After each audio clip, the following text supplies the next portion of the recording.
به نام خداوند بخشنده مهربان.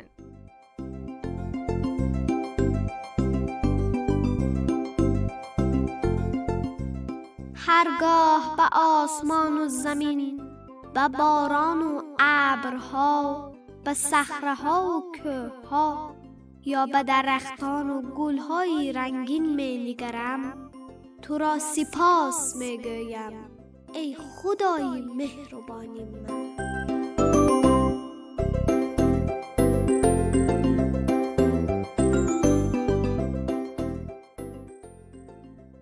سلام با دوستان خوبم. مهینه هستم و با یک قصه جذاب دیگر به پیش شما آمدم به نام آسیاب جادویی.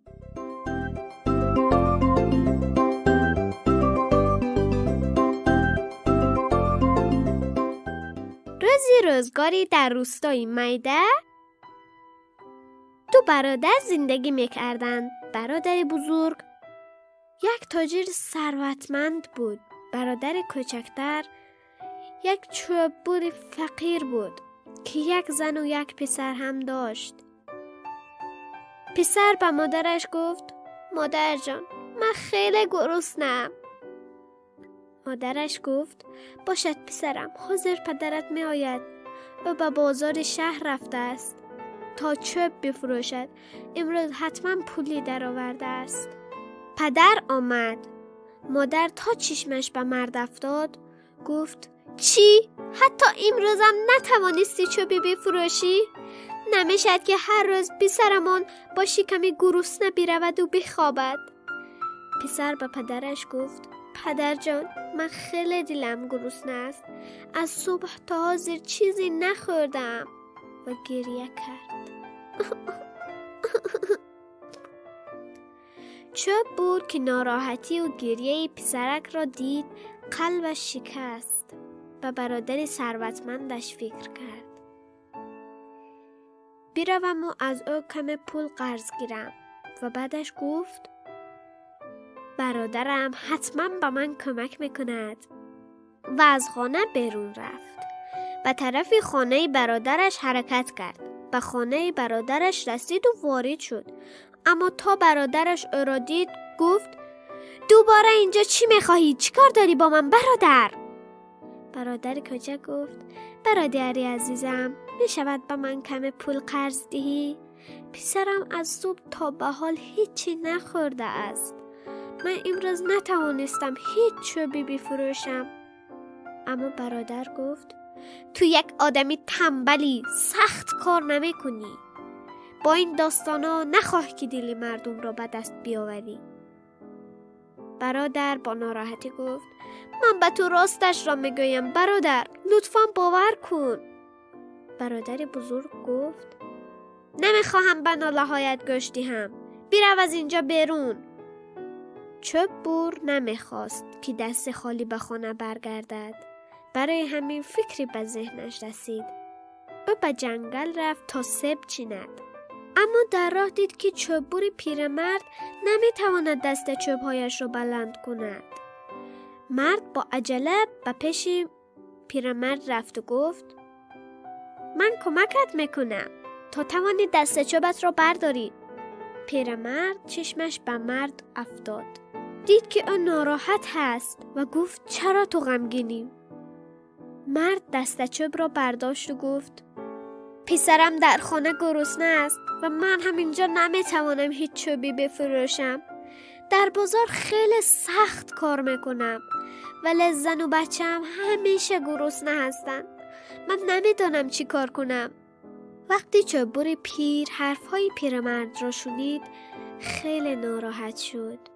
چوبور و پیرمرد با هم با چوبها به طرف خانه پیرمرد رفتند.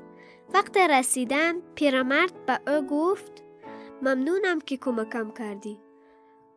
حال میخواهم برای پاداش یک کاری برای تو انجام دهم تا تو آدمی موفق باشی. و وارد خانه شد. با یک سبد نان برگشت. پیرمرد گفت: این سبد نان را به خاطر کمکی که کردی به تو میدهم. میخواهم که این را به جنگل انبوه ببری و به دستی جانورچه ها برسانی. از همین راه برو. بعد 3 درخت میبینی.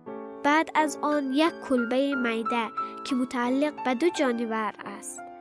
وقتی که سبد نان را در دست تو ببینند به تو میگویند یک چیزی از ما بخواه. تو باید از آنها آسیاب جادوییشان را بگیری. متوجه شدی؟ آسیاب جادویی. بله، دقیقاً همان چیزی است که تو را از مشکلاتت نجات می‌دهد. مرد جوان از صمیم قلب از چوبور تشکر کرد و به دنبال کلبه جانورچه ها رفت. وقتی که جانورها مرد را دیدند عصبانی شدند و به او گفتند تو کی هستی اونجا؟ چیکار داری؟ از این خانه برو. مرد گفت خیلی مرا ببخشید. میخواستم برم و چیزی بفروشم ولی اشتباهی آمدم به خانه شما. جانور گفت صبر کن. این مرد یک سبد نان همراهش دارد. آن سبد نان را به ما بده. مرد گفت نه، نمیدهم. آنها گفتند بده، ما به تو پول زیاد میدهیم. مرد گفت من پول نمیخواهم. من آن آسیاب جادویی که در گوشه خانه ایستاده است را میخواهم. آنها هم سبد نان را گرفتند و آسیاب را به مرد دادند. جانورها گفتند این یک آسیاب جادویی است. مرد جوان، می توانی با این هر غذا که می خواهی درست کنی. ولی در یاد داشته باش وقتی که آرزویت را برآورده کرد دوباره رویش را با یک پارچه سرخ بپوشان. مرد حرف او را قطع کرد و به خانه برگشت.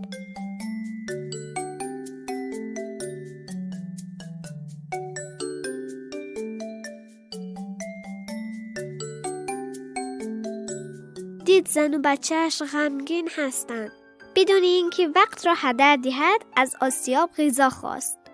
گفت ای آسیاب جادویی به من یک کیسه غلات بده.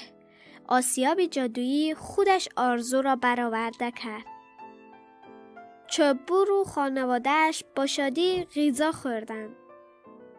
چوبور با کمک آسیاب جادویی ثروتمند شد. کیسه های غلات را جمع آوری کرد. هر روز چوبور غلات ها را به بازار شهر می برد و می فروخت. خیلی پول جمع آوری کرد. چوبور به زودی یک خانه جدید و بزرگ برای خانواده‌اش خرید. شادی آنها فضا را پر کرده بود. برادری بزرگتر نمی توانست شادی برادرش را ببیند. تنها چیزی که برای او مهم بود دانستن راز موفقیت او بود. می گفت برادر به زودی من رازی تو را می فهمم. برادر بزرگ دید که برادر کوچک از آسیاب جادویی استفاده می کند و وقتی مرد به بازار رفت برادر بزرگ آسیاب جادویی را دزدید و از راه دریایی فرار کرد.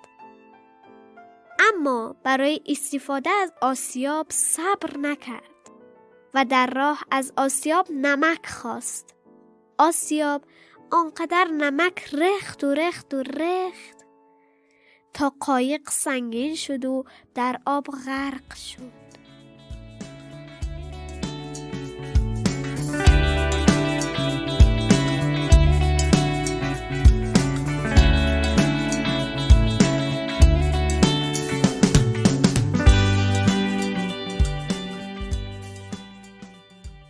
دوستان، عاقبت کسی که خسیس باشد همین است. تا برنامه دیگر، خدا نگهدار.